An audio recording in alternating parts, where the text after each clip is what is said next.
નમસ્કાર વિદ્યાર્થી મિત્રો। તો છેલ્લે આપણે ચર્ચા કરી હતી આભાસી બળ વિશે આપણે ચર્ચા કરી હતી, જેને આપણે સ્યુડો ફોર્સ કહેવામાં આવશે।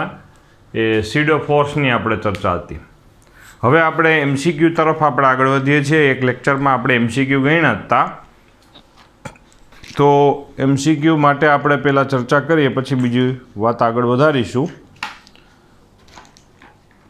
અમુક અઘરા લાગતા જે એમસીક્યુ છે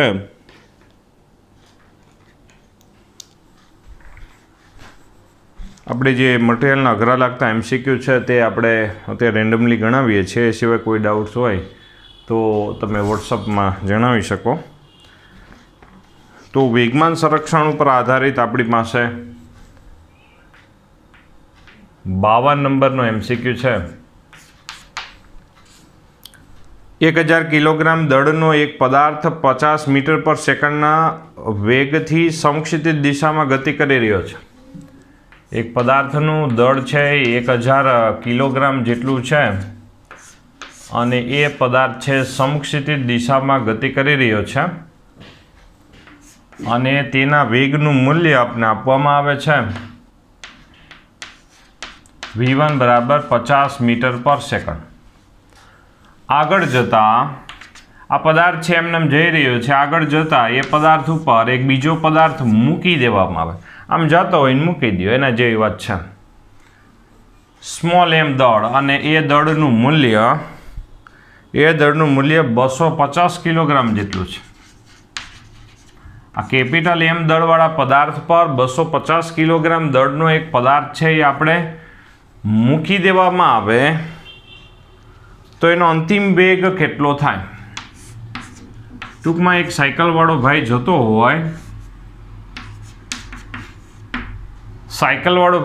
હોય, અને એ કંઈક વેગથી જઈ રહ્યો હોય, આપણે પાછળ દોડીને પાછળ સાયકલની પાછળ બેસી જઈએ, બીજું કાંઈ હલ્યા વગર એમનેમ બેસી જાય ચાલુ ગાડીએ, તો પછી ગાડીનો વેગ કેટલો થઈ જાય એના જેવી વાત છે।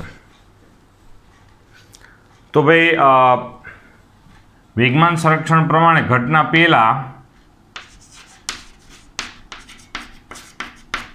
પહેલા કુલ વેગમાન અને ઘટના પછી કુલ વેગમાન સમાન રહે છે, કારણ કે આમાં કોઈ બાહ્ય બળની અસર છે નહીં, કે આ પદાર્થ ઉપર આપણે કોઈ બાહ્ય બળ લગાડ્યું કે એમાં બળમાં ફેરફાર કર્યો એવું કાંઈ નથી, ખાલી તંત્રનું દળ વધી ગયું એના જેવી વાત થઈ। તો ઘટના પહેલાં છે કુલ વેગમાન એટલે કે દળ ગુણ્યા વેગ, અને ઘટના પછી કુલ વેગમાન દળ ગુણ્યા દળ કેપિટલ એમ પ્લસ સ્મોલ એમ ગુણ્યા વેગ એટલે કે v2 આવશે। તો અહીંયા દળ આવશે 1000 કિલોગ્રામ, અહીંયા આવશે v1 બરાબર 50। આ બંને દળનો સરવાળો કેટલો થાય? 1000 વત્તા 250 એટલે કે 1250, અને v2 મળી જાય આપણને। સાદુરૂપ આપ્યા પછી v2 બરાબર આપણને અહીંયા, કારણ કે આ છે આપણા માટે ભાઈ 50,000ના છેદમાં 1250 એટલે 40 મીટર પર સેકન્ડ આવશે। આના જેવો સેમ એક વેરાયટી 98મા નંબરનો એમસીક્યુ છે, તે પણ આની જેમ જ તમે ગણી નાખજો, સાથે સાથે લખતા પણ જજો એટલે તમારે વાંધો ન આવે તમારા નોટ્સમાં। ત્યાર પછી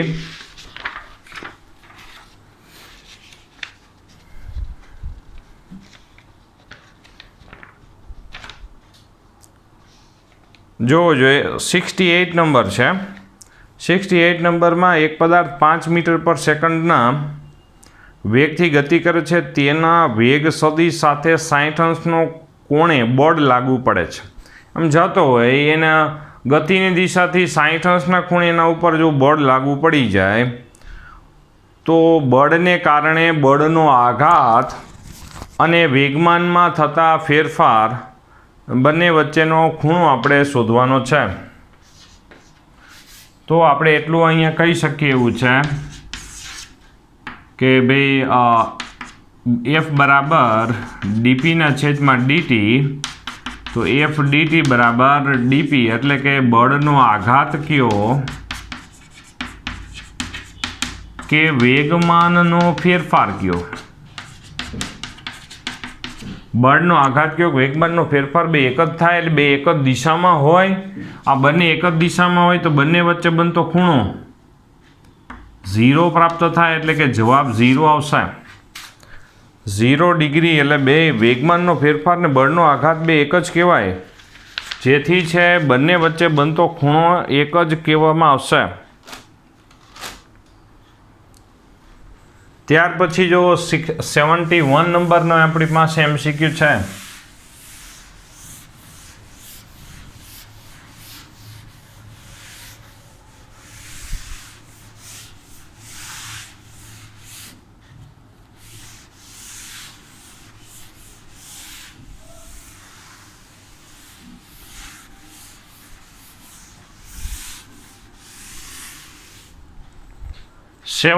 નંબરનો MCQમાં એક સુરેખ પથ પર ગતિ કરતા 2 કિલોગ્રામ દળના એક પદાર્થ માટે તેના આરંભ બિંદુથી x વિરુદ્ધ tનો આલેખ આકૃતિમાં દર્શાવ્યો છે.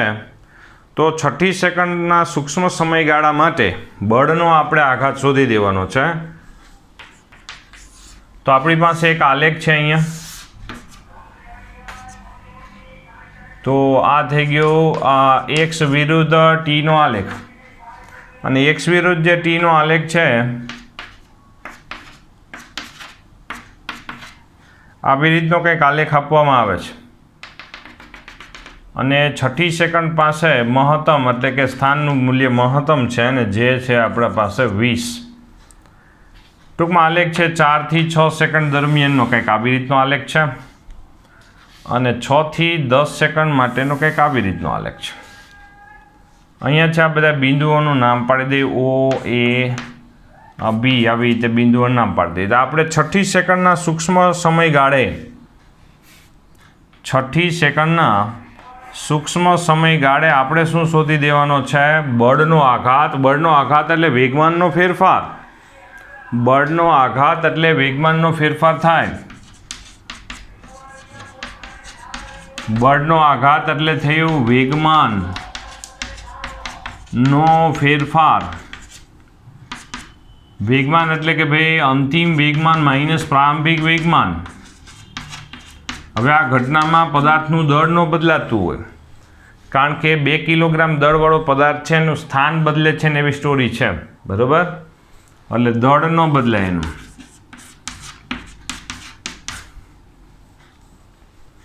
તો આવી રીતે છે બળનો આઘાત. એમાં બંને હવે અહીંયા છે આનો ઢાળ આપણે શોધી લઈએ. 6 સેકન્ડના સૂક્ષ્મ સમયગાળે બળનો આઘાત એટલે વેગમાનનો ફેરફાર. 6 સેકન્ડના સૂક્ષ્મ સમય પહેલાં નો વેગમાન એટલે આપણા માટે x વિરુદ્ધ tનો આલેખનો ઢાળ શોધી લ્યો, એટલે આપણને છે વેગનું મૂલ્ય એટલે ઝડપ મળી જશે. 6 સેકન્ડના સૂક્ષ્મ સમયગાળે એટલે કે 6 સેકન્ડના સૂક્ષ્મ સમય પહેલાં જે ઝડપ હતી તે 6 સેકન્ડના સૂક્ષ્મ સમય બાદ ઝડપ બદલાઈ જશે. એનું કારણ એ છે કે આલેખનો ઢાળ બદલાય છે એટલે. તો V1 બરાબર, જો આનો આપણે પિંક કલરનો આપણે ઢાળ શોધવાનો છે, તો આ બાજુના છેદમાં આ બાજુની લંબાઈ હોય છે. આ બાજુની લંબાઈ કેટલી છે તમે જોવો જોઈએ, 20 છે, અને આ બાજુની લંબાઈ કેટલી છે? 2. તો આ 4 અને 6 છે એટલે 2 થઈ જશે, બરાબર? તો આ થઈ ગયું આપણા માટે 10. પછી 6 સેકન્ડના સૂક્ષ્મ સમયગાળા પછી એટલે કે ABનો ઢાળ આપણે શોધી જઈએ. ABનો ઢાળ એટલે કે V2 બરાબર. તો આ ABનો ઢાળ એટલે આ બાજુની છેદમાં આ બાજુ, એટલે આ બાજુની લંબાઈ એટલે 20, અને છેદમાં આવશે 6 થી 10 એટલે 4 આવે. હવે એમાં આ જે માઇનસ આવશે, કારણ કે આ ઋણ ઢાળ છે. -5 મીટર પર સેકન્ડ, આ ધન, આ ઋણ. રેડી? તો દળનું મૂલ્ય જો કેટલું છે પદાર્થનું? 2 કિલોગ્રામ દળવાળો પદાર્થ છે. V2 બરાબર -5 છે, અને V1 બરાબર 10 છે. -15 ગુણ્યા 2 એટલે -30 આવશે. આપણે માત્ર છે બળના આઘાતનું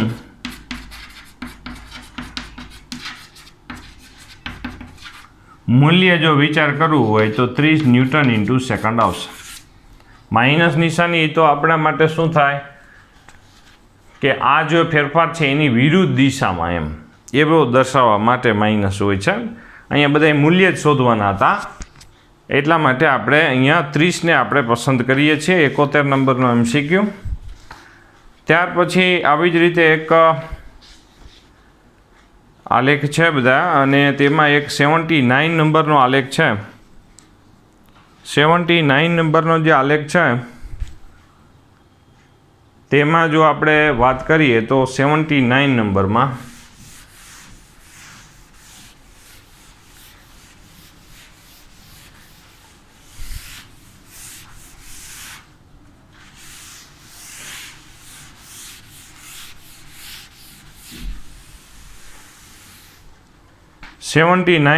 આપણી પાસે છે બળ વિરુદ્ધ સમયનો એક આલેખ છે. જો આવી રીતનો એક આલેખ છે 79 નંબર MCQ નંબર બળ વિરુદ્ધ સમયનો આલેખ છે આપણી પાસે અને આવી રીતનો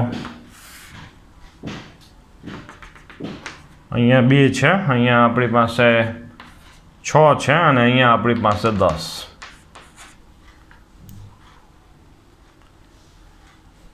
તો હવે આપણી પાસે પદાર્થે પ્રાપ્ત કરેલ વેગમાન એટલે જેટલું પ્રાપ્ત થાય એટલું વેગમાનનો ફેરફાર થાય. ધારો કે મને કોઈ 10 રૂપિયા આપે તો મારી પાસે રહેલા રૂપિયાનો ફેરફાર કેટલો થાય 10, અથવા તો પ્રાપ્ત કરેલા રૂપિયા કયો કે રૂપિયાનો ફેરફાર કયો, બે વાત એક જ કહેવાય. તો અહીંયા પ્રાપ્ત કરેલ વેગમાન એટલે કે વેગમાનનો ફેરફાર જ થયો. પ્રાપ્ત કરેલ વેગમાન, પદાર્થે પ્રાપ્ત કરેલ વેગમાન એટલે કે વેગમાનનો ફેરફાર જ થયો. વેગમાનનો ફેરફાર એટલે થાય બળનો આઘાત. બળનો આઘાત એટલે F અને સમયનો ગુણાકાર. તો તમને ખબર છે કે આલેખનું તમે જો ક્ષેત્રફળ લઈ લો તો y અને x અક્ષ પર લીધેલ રાશિનો ગુણાકાર મળી જાય. એનો મતલબ કે આલેખનું તમારે શું શોધી દેવાનું થયું? ક્ષેત્રફળ. આલેખના ક્ષેત્રફળમાં જો બિંદુઓનું નામ પાડી દે O A B C D, તો અહીંયા છે ત્રિકોણ O A B નું ક્ષેત્રફળ વત્તા ચતુષ્કોણ છે A B C D નું ક્ષેત્રફળ. ત્રિકોણનું ક્ષેત્રફળ એટલે 1/2 પાયો ગુણ્યા વેધ. આ પાયો 2, વેધ 10, બરાબર. 1/2 પાયો ગુણ્યા વેધ. લંબચોરસમાં લંબાઈ ગુણ્યા પહોળાઈ. આ લંબાઈ 4, પહોળાઈ 10, એટલે 40 થઈ ગયા. આ બે કેન્સલ થઈ ગયા એટલે જવાબ આવશે 50 ન્યૂટન ઇન્ટુ સેકન્ડ.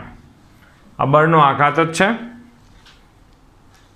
પ્રાપ્ત કરેલ વેગમાન એટલે કે વેગમાનનો ફેરફાર, એવી રીતે વાત થાય. ત્યાર પછી 82મા નંબરનો 4 કિલોગ્રામ દળનો એક પદાર્થ સમક્ષિતિજ દિશામાં 6 મીટર પર સેકન્ડના પ્રારંભિક વેગથી ગતિ કરે છે. 3 સેકન્ડમાં એ સ્થિર થઈ જાય છે. 82 આની પહેલાં આની જેવા આપણે ગણેલા છે. તો 4 કિલોગ્રામ દળવાળો પદાર્થ છે એ સમક્ષિતિજ સપાટી પર 6 મીટર પર સેકન્ડના વેગથી ગતિ કરી રહ્યો છે. એટલે પ્રારંભિક વેગ એનો 6 મીટર પર સેકન્ડ છે અને પછી છેલ્લે ઊભો રહી જાય છે એટલે સ્થિર થઈ જાય. એટલે અંતિમ વેગ શું થાય છે? 0 થાય છે. અને એ માટે લાગતો સમય 3 સેકન્ડમાં સ્થિર થઈ જાય.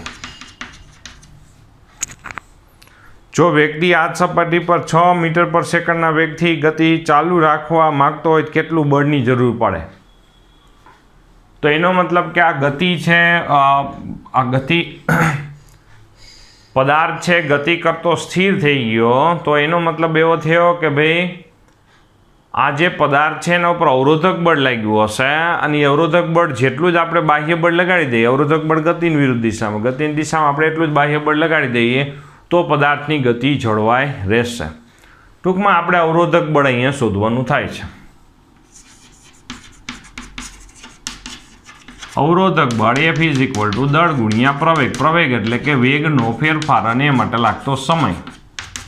તો દળ છે આપણી પાસે 4 કિલોગ્રામ. વેગનો ફેરફાર જુઓ, અંતિમ વેગ માઇનસ પ્રારંભિક વેગ, 0 માંથી 6 ગયા એટલે કે અહીંયા -6 આવી જશે અને સમય 3 સેકન્ડ. એટલે આ 3 દુ ને 6 થઈ જાય એટલે જવાબ આવી જશે આપણી પાસે -8 ન્યૂટન આવી જશે. હવે આપણે જરૂરી બાહ્ય બળ, પદાર્થ 6 મીટર પર સેકન્ડની ગતિ જ કરે છે અને એના ઉપર ગતિ અવરોધક બળ માઇનસ એટલે કે ગતિની વિરુદ્ધ દિશામાં 8 ન્યૂટન બળ લાગે છે. હવે આપણે જો 8 ન્યૂટન બાહ્ય બળ લગાડી દઈએ, પરિણામી બળ શું થઈ જાય? શૂન્ય થઈ જાય. એટલે પરિણામી બળ શૂન્ય થઈ જાય તો પદાર્થ અચળ ઝડપથી ગતિ જાળવી રાખે. એટલે એનો મતલબ કે 6 એકમ જેટલી ઝડપથી ગતિ ચાલુ રાખશે. તો ગતિ ચાલુ રાખવા જરૂરી બાહ્ય બળ 8 ન્યૂટન. કેવી રીતે ભાઈ 8 ન્યૂટન આપણે વાત થઈ? 8 ન્યૂટન એટલે કે અવરોધક બળની વિરુદ્ધ દિશામાં, એટલા માટે પ્લસ લખ્યું. રેડી? ત્યાર પછી 81મો પણ આના જેવો જ છે. જોવો જોઈએ કે ભાઈ 10 કિલોગ્રામ 81 10 મીટર પર સેકન્ડની અચળ ઝડપથી ગતિ કરે છે અને આ પદાર્થ પર 4 સેકન્ડ સુધી અચળ બળ લગાડતા વિરુદ્ધ દિશામાં તે 2 મીટર પર સેકન્ડની ઝડપ મેળવતો હોય તો તેના પર કેટલું બળ લગાડવું જરૂરી છે? આ પણ એના જેવો જ આપણી પાસે છે વેરાયટી. તો અહીંયા છે આપણી પાસે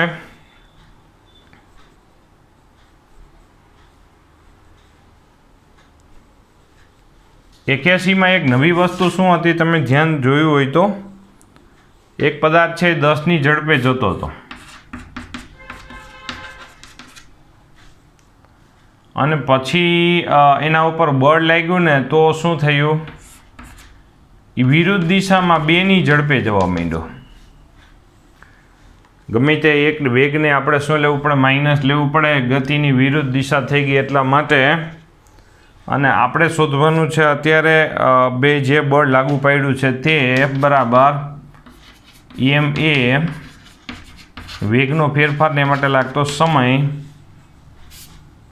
તો પદાર્થનું દળ આમાં કેટલું છે ભાઈ? જોવો જોઈએ, 10 કિલોગ્રામ દળ છે. વેગનો ફેરફાર અંતિમ વેગ -2, અંતિમ વેગ માઇનસ પ્રારંભિક વેગ V2 માઇનસ V1 એટલે -2 -10 એટલે -12 આવી જશે અહીંયા.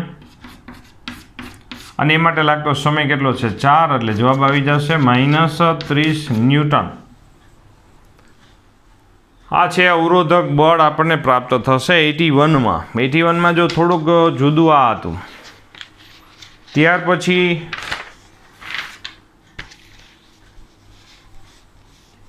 89 નંબર છે. જોવો જોઈએ, પૃથ્વી પર કોઈ પથ્થરને પોતાની તરફ F બળથી આકર્ષે છે તો ત્યારે પથ્થર વડે પૃથ્વી પર લાગતું બળ.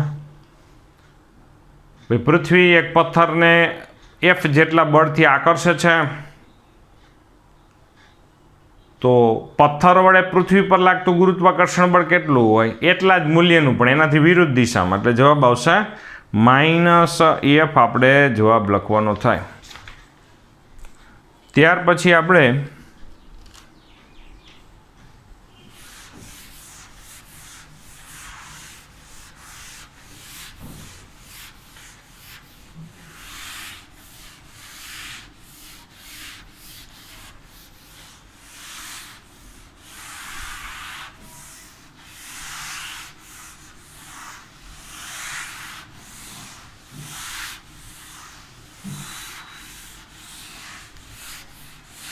વેગમાન સંરક્ષણ ઉપર આધારિત બધા વેરાયટી છે આપણી. વેગમાન સંરક્ષણ પર આધારિત આપણું કામ છે અત્યારે અહીંયા.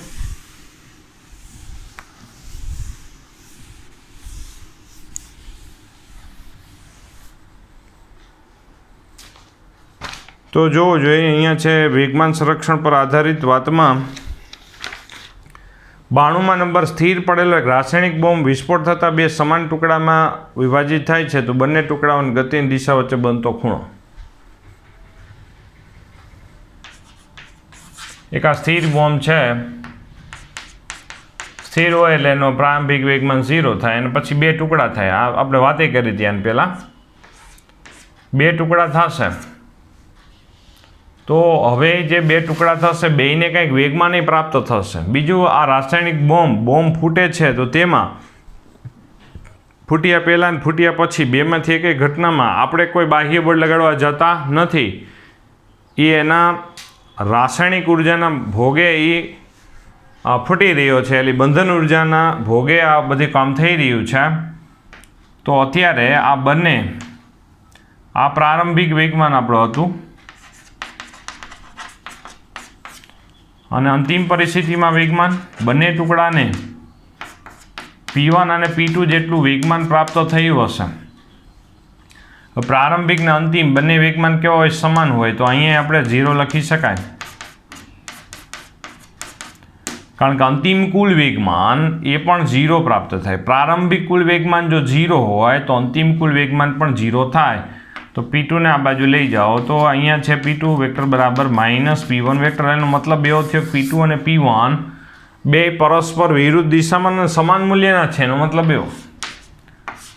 તો જોવો જોઈએ, આ ટૂંકમાં છે બંને ટુકડા પરસ્પર વિરુદ્ધ દિશામાં ફંગોળાશે અને બેયનું વેગમાન એ સમાન હશે.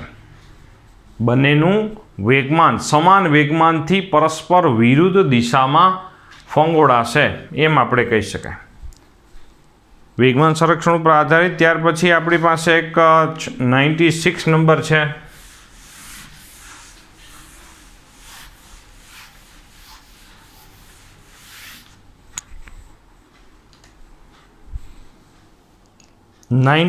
માં આપણી પાસે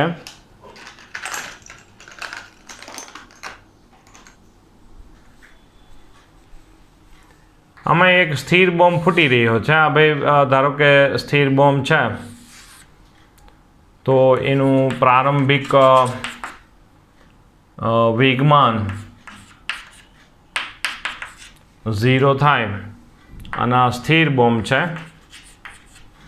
અને પછી હવે ફૂટી રહ્યો છે. આપણે અહીં ડોટેટ કરીએ એટલે એનો મતલબ એવો થયો કે બોમ્બ પહેલાં અહીં હતો, હવે ફૂટી ગયો અને ફૂટે પછી એના 3 ટુકડા થાય છે. એમાં બે સમાન દળના ટુકડા એકબીજાને લંબ દિશામાં, બે સમાન દળના બે ટુકડા છે. આ જોવું જોઈએ, બે સમાન દળના ટુકડાઓ પરસ્પર લંબ રૂપે, આ બેયનું દળ સમાન, બે સમાન દળના ટુકડાઓ છે પરસ્પર લંબ રૂપે, બે સમાન દળના ટુકડાઓ છે પરસ્પર લંબ દિશામાં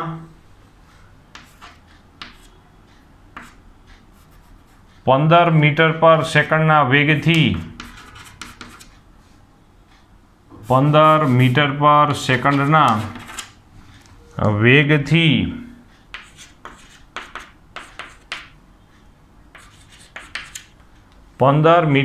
સેકન્ડના વેગથી પરસ્પર લંબ રૂપે ગતિ કરે છે. તો ત્રીજા ટુકડાનું દળ છે એ દરેક કરતાં, માની લો ત્રીજો ટુકડો આ દિશામાં કંઈક ફંગોળાય છે, આપણને ખબર નથી, પણ આ બે સમાન દળના ટુકડા પરસ્પર લંબ રૂપે ફંગોળાના છે. તો જે ત્રીજા ટુકડો છે એનું દળ આ બે દરેક કરતાં 3 ગણું હોય તો ત્રીજા ટુકડાના વેગનું મૂલ્ય કેટલું હશે? વેગનું મૂલ્ય શોધી દેવાનું છે.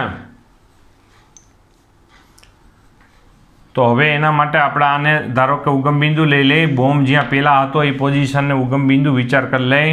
આ થઈ ગઈ આપણા માટે એક્સ અક્ષ, આ થઈ ગઈ આપણા માટે વાય અક્ષ. એક્સ અક્ષ, વાય અક્ષ, આવી રીતે વાત થઈ, બરાબર. હવે એક્સ અક્ષ પરનો સદિશ દર્શાવવો હોય તો મૂલ્યને એકમ સદિશ વડે ગુણી નાખો એટલે સદિશ થઈ જાય. જો આ V1 વેક્ટર, પછી આ વાય અક્ષ પરનો સદિશ છે જેથી આ સદિશને એકમ સદિશ એટલે મૂલ્યને એકમ સદિશ એટલે જે કેરેટ વડે ગુણી નાખો એટલે V2 વેક્ટર થઈ જાય. અહીંયા આઈ કેરેટ વડે ગુણ્યા, બરાબર, આઈ કેરેટ, અહીંયા જે કેરેટ, મૂલ્યને એકમ સદિશ વડે ગુણતા સદિશ બને છે, બરાબર. હાલો, તો હવે છે આપણે આ ત્રણેય ટુકડાને અંતિમ પરિસ્થિતિમાં કંઈક વેગમાન પ્રાપ્ત થયું, ત્રણેય ટુકડાને પ્રાપ્ત થયું, અને P1 vector plus P2 vector plus P3 vector આ ત્રણેયના વેગમાનનો સદિશ સરવાળો એ કુલ અંતિમ વેગમાન કહેવામાં આવશે. અને વેગમાન સંરક્ષણ પ્રમાણે અંતિમ કુલ વેગમાન, કુલ એટલે બધાનો સરવાળો, એમ સદિશ સરવાળો, અંતિમ કુલ વેગમાન અને પ્રારંભિક કુલ વેગમાન બંને સમાન પ્રાપ્ત થાય. વેગમાન સંરક્ષણના નિયમ પ્રમાણે અંતિમ અને પ્રારંભિક કુલ વેગમાન આપણને સમાન પ્રાપ્ત થાય છે. તો અંતિમ કુલ વેગમાન એટલે P1 plus P2 plus P3 ત્રણેય ટુકડાના વેગમાનનો સદિશ સરવાળો. પ્રારંભિક વેગમાન 0 હતો એટલે ઘટના પહેલાં અને ઘટના પછી કુલ વેગમાન સમાન રહે છે. એટલે અંતિમ પરિસ્થિતિમાં કુલ વેગમાન અને પ્રારંભિક પરિસ્થિતિમાં કુલ વેગમાન. ઘટના પહેલાં ઘટના કઈ ઘટી? બોમ્બ ફૂટવાની. બોમ્બ ફૂટ્યા પહેલાં અને બોમ્બ ફૂટ્યા પછી કુલ વેગમાન સમાન રહે છે. તો જોવો જોઈએ, અહીંયા છે આપણે વેગમાન બરાબર દળ ગુણ્યા વેગ દરેકનો લખીશું આપણે. તો દળ ગુણ્યા વેગ આપણે દરેકનો જો લખી નાખીએ તો શું આવશે? mv1 પ્લસ mv2, કારણ કે આનું વેગમાન દળ ગુણ્યા વેગ, દળ ગુણ્યા વેગ, અહીંયા દળ ગુણ્યા વેગ એટલે P3 બરાબર 3mv3 is equal to 0. Okay,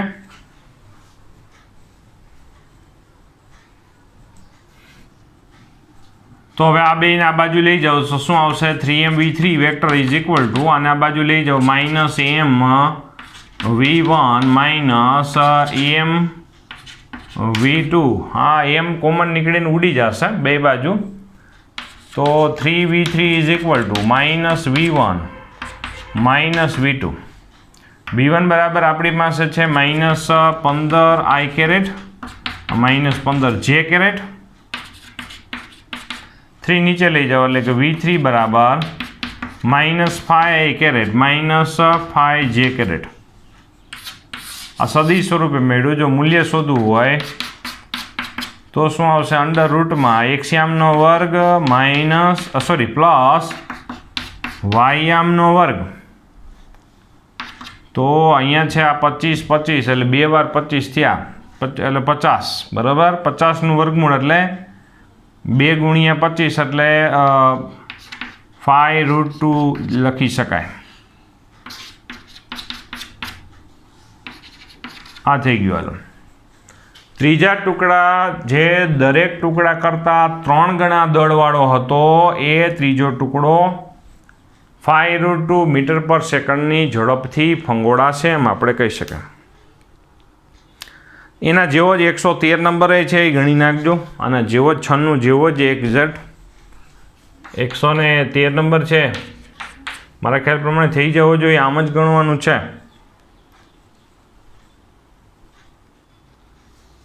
ત્યાર પછી 97માં તમે જોવો જોઈએ, જે આપણા માટે સહેલો છે. આમાં જો દિશા શોધવાનું કીધું હોત તો એ મળી જાત આપણેથી. આમાં દિશા શોધવાનું કીધું હોત તો એ મળી જાત. આપણે છે અહીંયા tan થીટા લઈ લ્યો જોઈએ. હાલો, તો માઇનસ વાયયામના છેદમાં એક્સયામ એટલે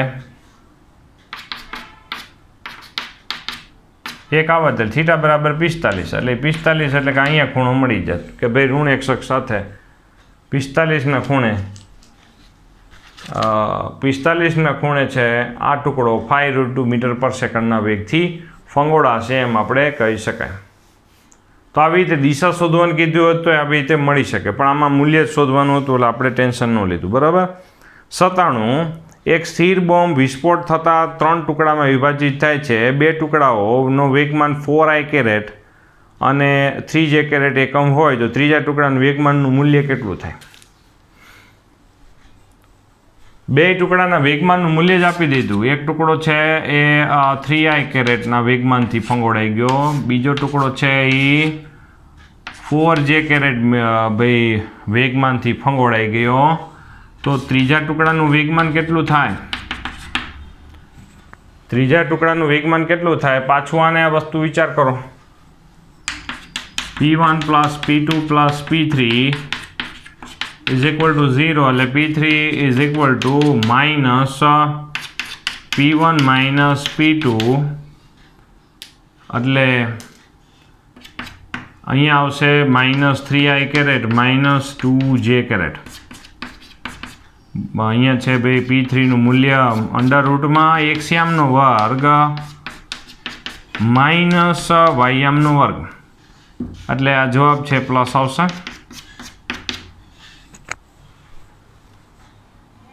સોરી 4 અને 3 છે ભાઈ, અહીંયા ભાઈ 4 હતા, 4 છે એટલે જવાબ છે અહીંયા 5 આવશે. 5 એકમ આવશે. ત્રીજા ટુકડાના વેગમાનનું મૂલ્ય 5 આવશે. ત્યાર પછી આપણે 106 નંબર છે આપણી પાસે, જે પણ MCQ સરસ મજાનો છે, જે પણ વેરાયટી એકદમ સરસ વેરાયટી.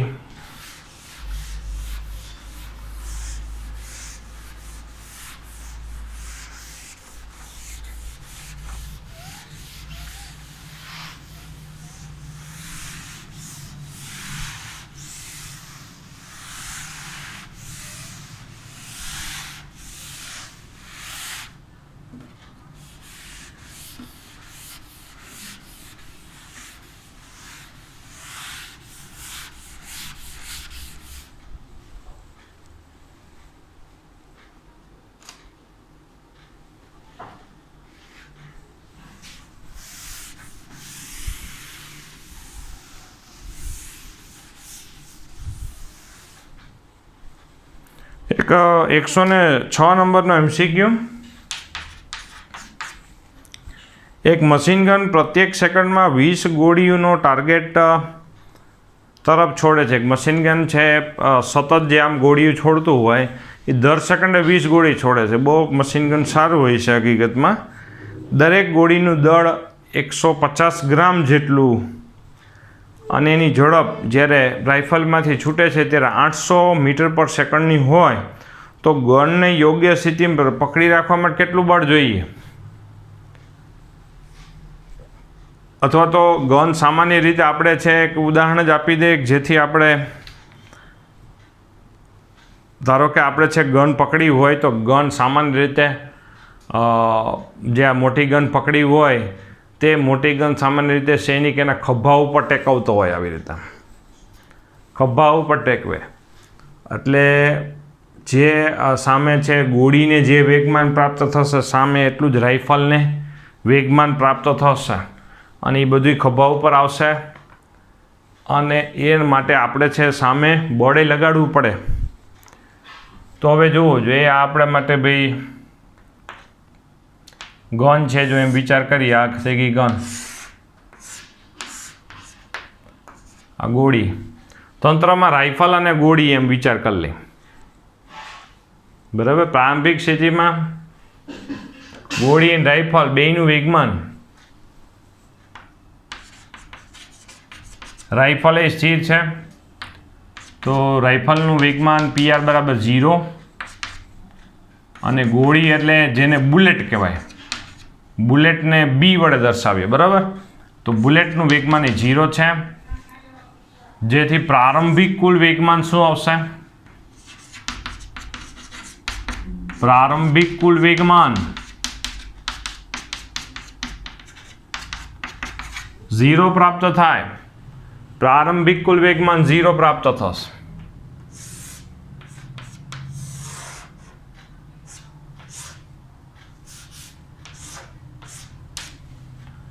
હવે આ રાઇફલમાંથી ધારો કે ગોળી છૂટે તો ગોળીને કંઈક વેગમાન પ્રાપ્ત થાય, સામે વિરુદ્ધ દિશામાં રાઇફલને પણ કંઈક વેગમાન પ્રાપ્ત થશે. ધારો કે ગોળીને પ્રાપ્ત થતું વેગમાન PB ડેશ કહી દઈએ રાઇફલને પ્રાપ્ત થતું વેગમાન PR ડેશ કહી દે. અંતિમ પરિસ્થિતિમાં જોવું જોઈએ. હવે અંતિમ પરિસ્થિતિમાં આ બેયના વેગમાનનો સદિશ સરવાળો એટલે કે અંતિમ કુલ વેગમાન. હવે વેગમાન સંરક્ષણ પ્રમાણે પ્રારંભિક કુલ વેગમાન અને અંતિમ કુલ વેગમાન એટલે કે ગોળી છૂટ્યા પહેલાં અને ગોળી છૂટ્યા બાદ કુલ વેગમાન શૂન્ય રહે. શું કામે? જે રાઇફલમાંથી ગોળી છૂટવાની જે ઘટના છે એ ઘટનામાં આપણે કાંઈ હકીકતમાં ગોળીને બાહ્ય બળ લગાડવા ગયા નથી. હકીકતમાં એ રાઇફલના મિકેનિઝમને કારણે આંતરિક બળો કહેવાય, એમ કહેવું હોય તો કહી શકાય. તો આપણે કોઈ બાહ્ય બળ લગાડવા નથી, આપણે જ ખાલી એક ટ્રિગર ઉપર ચાપ દબાવી અને ગોળી છૂટી ગઈ. અને ઓટોમેટિક રાઇફલની વાતો હાલે છે કે 1 સેકન્ડમાં 20-20 ગોળીઓ છૂટતી હોય તો એમાં એક જ વાર સ્વિચ દબાવી દેતા હોય તો સામાન્ય રીતે 20-20, 25-25 જેવી રાઇફલ એકારે એટલી ગોળી છૂટી જતી હોય છે. તો અહીંયા છે અંતિમ પરિસ્થિતિમાં પ્રારંભિક ઘટના પહેલાં અને ઘટના પછી કુલ વેગમાન અચળ રહેશે. એટલે ઘટના પહેલાં પણ કુલ વેગમાન શૂન્ય હતું તો ઘટના પછી પણ કુલ વેગમાન શૂન્ય રહેશે. તો આનો મતલબ એવો થયો કે આના બાજુ લઈ જાઓ તો વેગમાન સંરક્ષણ પ્રમાણે બુલેટને જેટલું વેગમાન પ્રાપ્ત થશે રાઇફલને વિરુદ્ધ દિશામાં એટલું જ વેગમાન પ્રાપ્ત થશે. તો બુલેટને જેટલું વેગમાન પ્રાપ્ત થાય એટલું જ વિરુદ્ધ દિશામાં રાઇફલને એટલું જ વિરુદ્ધ દિશામાં વેગમાન પ્રાપ્ત થશે. તો જ્યારે એક ગોળીને મળતું વેગમાન જો આપણે લખીએ વધારે લખીએ એક ગોળીને મળતું વેગમાન એક ગોળીનું દળ ગુણ્યા વેગ જેટલું એક ગોળીને વેગમાન પ્રાપ્ત થાય. હવે ધારો કે 1 સેકન્ડમાં n ગોળી છૂટે છે. ધારો કે 1 સેકન્ડમાં n ગોળી છૂટે સ્મોલ n. તો 1 સેકન્ડમાં બુલેટ એટલે કે ગોળી ને મળતું વેગમાન 1 સેકન્ડમાં બુલેટને મળતું વેગમાન એક ગોળીને mv જેટલું વેગમાન મળે તો n બુલેટને nmv જેટલું વેગમાન મળે. અહીંયા સ્મોલ m એટલે કે બુલેટનું દળ એટલે કે ગોળીનું દળ છે. બુલેટ એટલે ઓલા વાહનની વાત નથી કરતા, ગોળી. બુલેટ એટલે થાય ગોળી. 1 સેકન્ડમાં ગોળીને મળતું વેગમાન સંરક્ષણ પ્રમાણે 1 સેકન્ડમાં રાઇફલને એટલું જ વેગમાન મળે વિરુદ્ધ દિશામાં. આઘાત અને પ્રત્યાઘાત સમાન મૂલ્યના પરસ્પર વિરુદ્ધ દિશામાં જેટલું બુલેટને વેગમાન પ્રાપ્ત થશે એટલું જ વિરુદ્ધ દિશામાં રાઇફલને વેગમાન પ્રાપ્ત થશે. 1 સેકન્ડમાં રાઇફલને મળતું વેગમાન. હવે 1 સેકન્ડમાં જેટલું રાઇફલને વેગમાન મળે, રાઇફલ તો ક્યાંય જવાનું નથી, અહીંયા ખભા ઉપર કે આપણે જેમ ટેકવેલું છે તો એના ઉપર બળ લાગશે. એટલે આપણે એમ લખશું કે ભાઈ સૈનિકના 1 સેકન્ડમાં સૈનિકના ખભાને મળતું વેગમાન. હવે તમે જો થોડુંક ન્યૂટનનો બીજો નિયમ વિચાર કરો તો આપણે વિધાન લખાતા ઓલા 3 1 સેકન્ડમાં પ્રાપ્ત થતા વેગમાનને બળ કહેવાય. તો સૈનિકના ખભાને મળતું બળ F બરાબર, કારણ કે દર સેકન્ડે વેગમાન એટલે બળ જ થાય અને દર સેકન્ડે જેટલું વેગમાન મળે એટલો ફેરફાર થાય. ધારો કે દર સેકન્ડે કોક તમને 10-10 રૂપિયા દેતું હોય તો દર સેકન્ડે તમારા રૂપિયાના ફેરફાર કેટલા ગણાય? 10. દર સેકન્ડે ફેરફાર એટલે કે પ્રાપ્ત થતું અને ફેરફાર બે એક જ કહેવાય. તો દર સેકન્ડે રાઇફલને મળતું વેગમાન એટલે કે દર સેકન્ડે રાઇફલના થતા વેગમાનમાં થતો ફેરફાર. તો એનો મતલબ એવો થયો કે રાઇફલ પર લાગતું બળ, અને રાઇફલ ટોટલી બળ કોના ઉપર લગાડી દે? સૈનિકના ખભા ઉપર, અથવા તો આપણે પકડી રાખીએ છીએ તો આટલું બળ લાગશે. જેમાં અત્યારે આપણે જે વાત કરેલી છે તેમાં દર સેકન્ડે 20 ગોળી છૂટી રહી છે. એક ગોળીનું દળ 150 ગ્રામ જેટલું છે. ગ્રામ એટલે 10⁻³ કરીએ એટલે કિલોગ્રામ થઈ જાય. અને ગોળી 800 મીટર પર સેકન્ડના વેગથી છૂટી રહી છે, તો સાદુરૂપ આપી દો તો લગભગ છે આપણને અહીંયા છે ન્યૂટનમાં જવાબ છે આ 3 0 તો પેલા કેન્સલ થઈ જશે, 10⁻³ છે એટલે બરાબર, 15 × 2 = 300 × 8 એટલે 2400 જેવું થશે, 2400 ન્યૂટન જેટલું બળ લાગશે જે રાઇફલ ઉપર લાગશે. ગોળી દર સેકન્ડના 20 ગોળીઓ છોડતી હોય તો સામે રાઇફલ ઉપર 2400 ન્યૂટન જેટલું બળ લાગુ પડશે. આ 106 જેવો જ આપણી પાસે એક વેરાયટી છે, તમે જોઈ શકો 114 નંબર છે, જોજો ભાઈ બરાબર. એક માણસ બંદૂકમાંથી 40 ગ્રામ દળની ગોળીઓ 1200 મીટર પર સેકન્ડની ઝડપે છોડે છે, ત્યારે બંદૂકધારી વ્યક્તિ વધુમાં વધુ 144 ન્યૂટન ખમી શકે. આમાં બળ આપી દીધું છે, તો દર સેકન્ડે કેટલી ગોળી છોડવી જોઈએ એટલે આપણે એને શોધવાનું. રાઇફલને ગોળી છૂટતી હોય, ઓટોમેટિક મશીન ગનની વાતો થતી હોય તો આ સમીકરણ આપણા માટે બહુ કામનું રહેશે દરેક વખતે.